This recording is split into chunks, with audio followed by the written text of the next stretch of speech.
سوال ایک یہ ہے کہ عورتیں گھر میں نماز جب پڑھتی ہیں،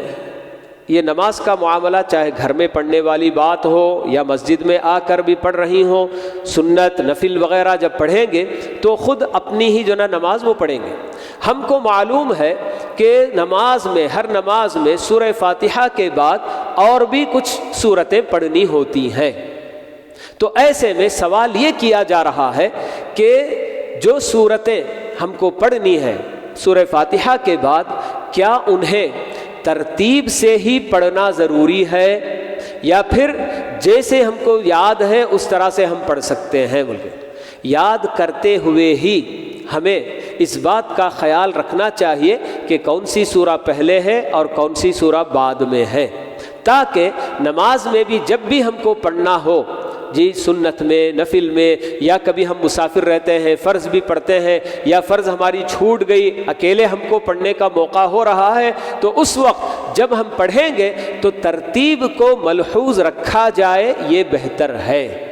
ترتیب سے آیتیں پڑھی جائیں، سورتیں پڑھی جائیں، یہ زیادہ بہتر ہے۔ لیکن اگر کوئی ترتیب میں الٹ پلٹ کر دیا، آگے پیچھے بھی کر دیا، تو کوئی حرج کی بات نہیں، نماز بالکل صحیح ہو جائے گی۔ یوں سمجھ لیجئے جیسے کہ کسی نے نماز شروع کی اور پہلی رکعت میں سورہ فاتحہ کے بعد سورۃ الناس پڑھ دیا۔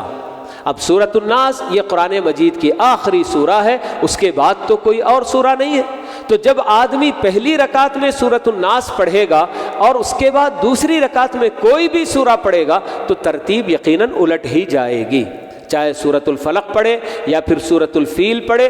کوئی بھی پڑھے تو بہرحال اس کی ترتیب الٹ جائے، مگر نماز بالکل صحیح ہو جائے گی۔ ترتیب کے الٹ جانے سے نماز پر کچھ بھی اثر نہیں پڑتا، لیکن آدمی کو اس کا خیال رکھنا چاہیے، بہتر یہی ہے کہ آدمی جو پہلے ہے اسے پہلے پڑھے اور جو بعد میں ہے وہ بعد میں پڑھے۔